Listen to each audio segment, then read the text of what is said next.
नमस्कार साथियों, उपासना आईएएस के डेली करंट अफेयर्स प्रोग्राम में आप सभी का स्वागत है। इसमें हम लोग the Hindu, PIB, Indian Express and Down to Earth से संबंधित परीक्षा के लिए जो भी महत्वपूर्ण खबरें होती हैं उनको कवर करते हैं।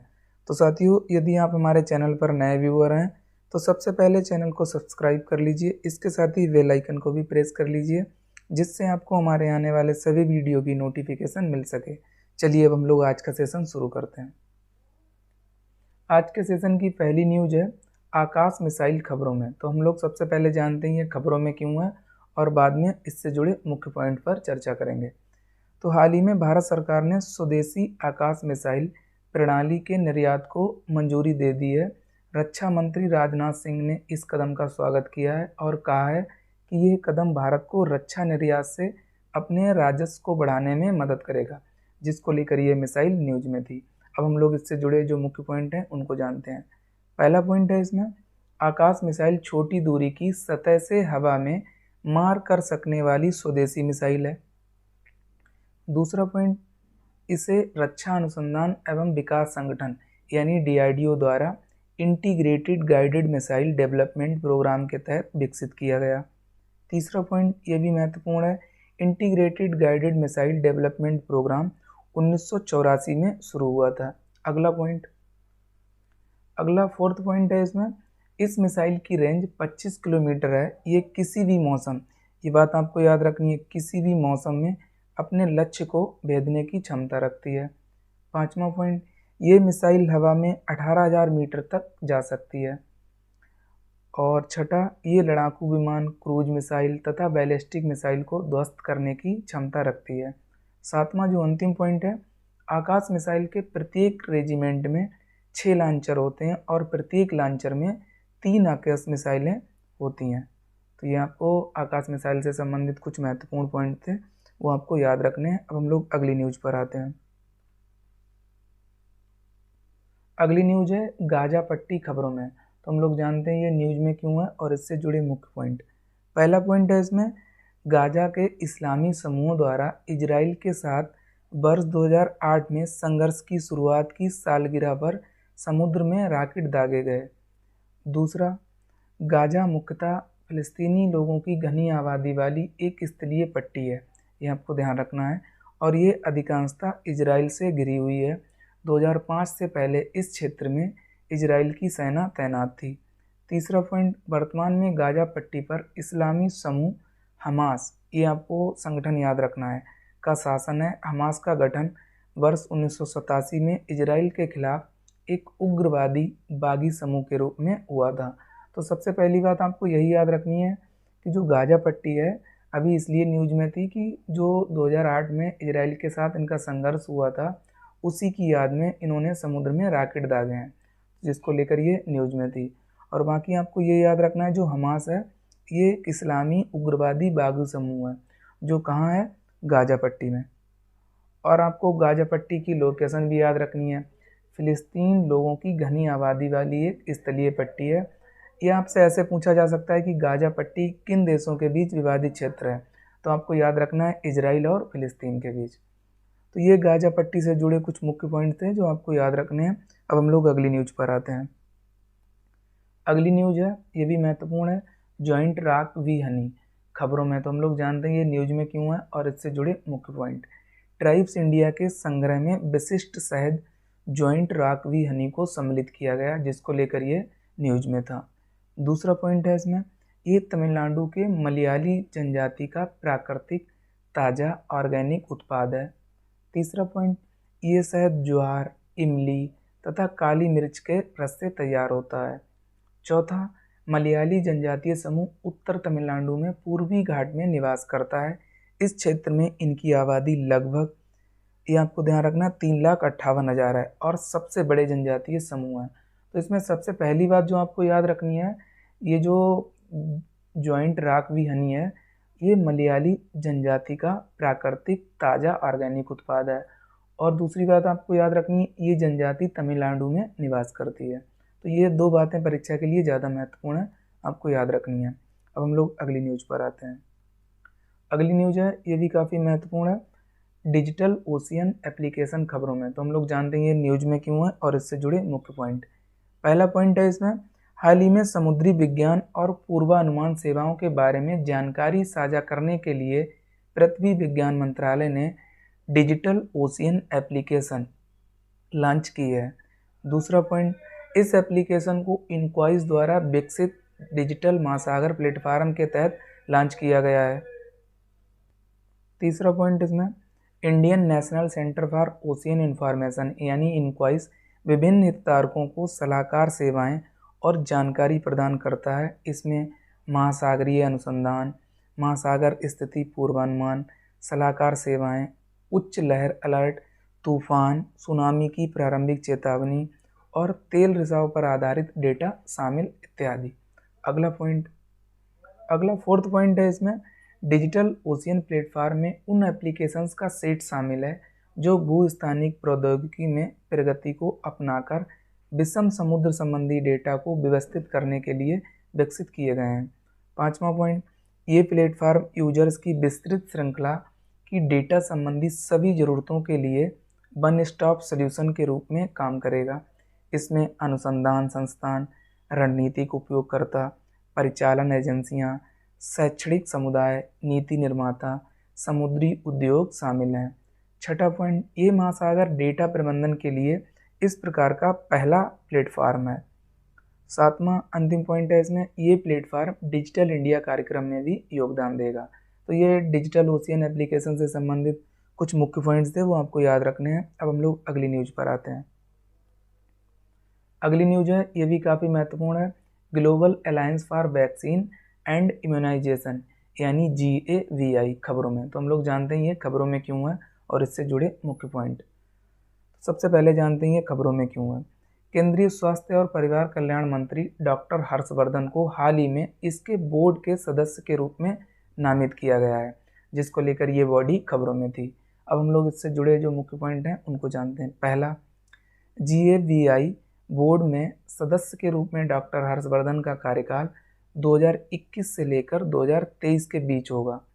दूसरा पॉइंट, वे GAVI बोर्ड में दक्षिण पूर्व क्षेत्रीय कार्यालय, पश्चिमी प्रशांत क्षेत्रीय कार्यालय का प्रतिनिधित्व करेंगे। तीसरा, वर्तमान में ये सीट म्यांमार के मिएंट होते के पास है, तो ये भी आपको याद रखना है।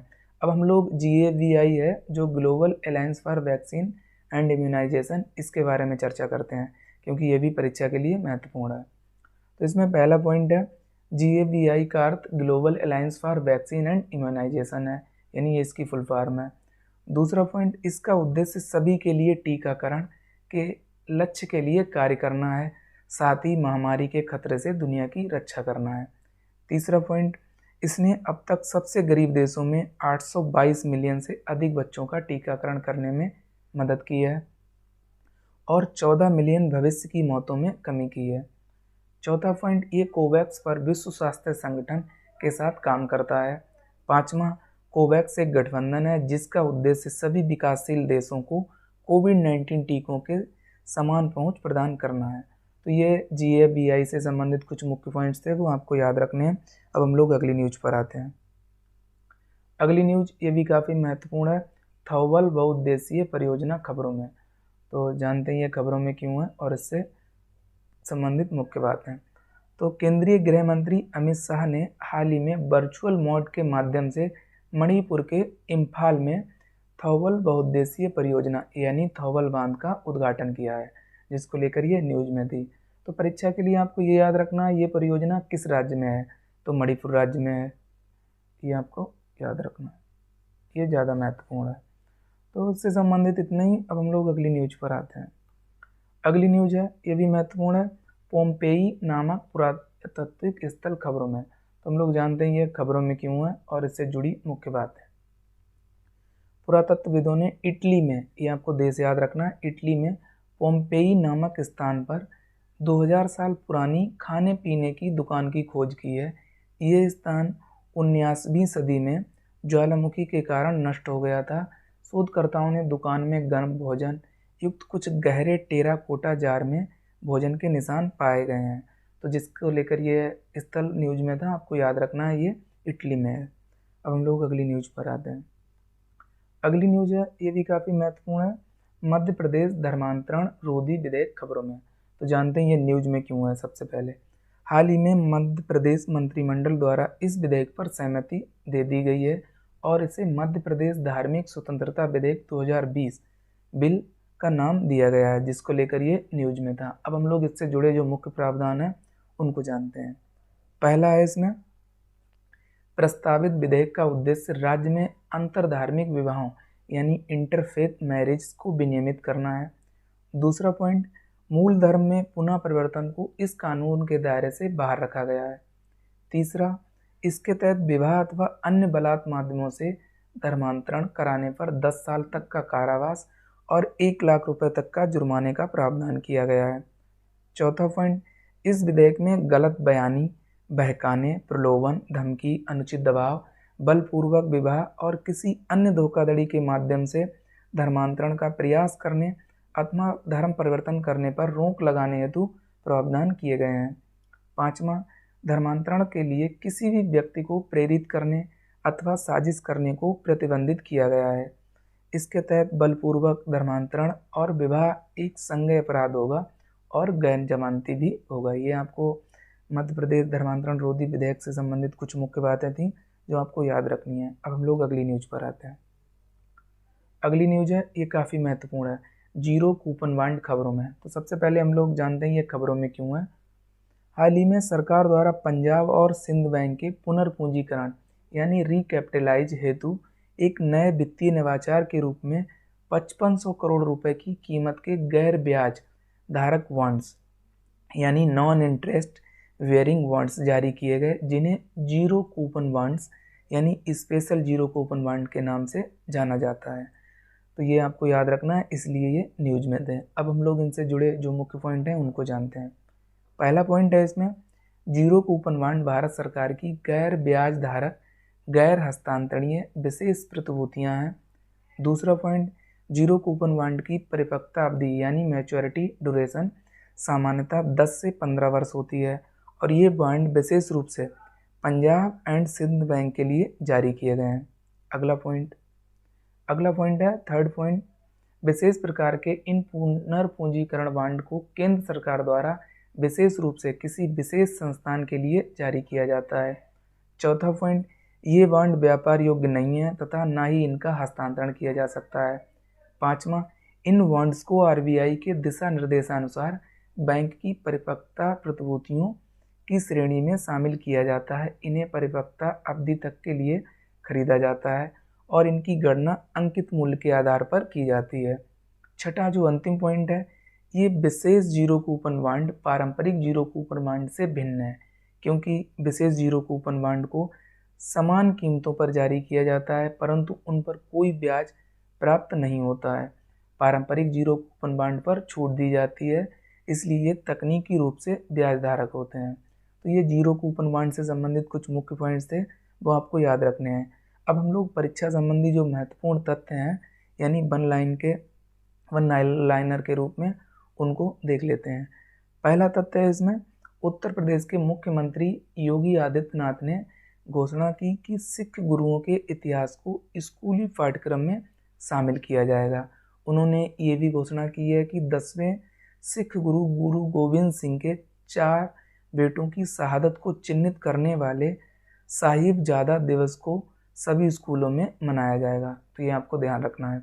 दूसरा पॉइंट, हाल ही में भारत की स्वायत्त द्वीप चालन प्रणाली यानी ऑटोनोमस नेविगेशन सिस्टम स्थलीय और हवाई के लिए प्रथम परीक्षण स्थल तिहान आईआईटी हैदराबाद की आधारशिला रखी गई है।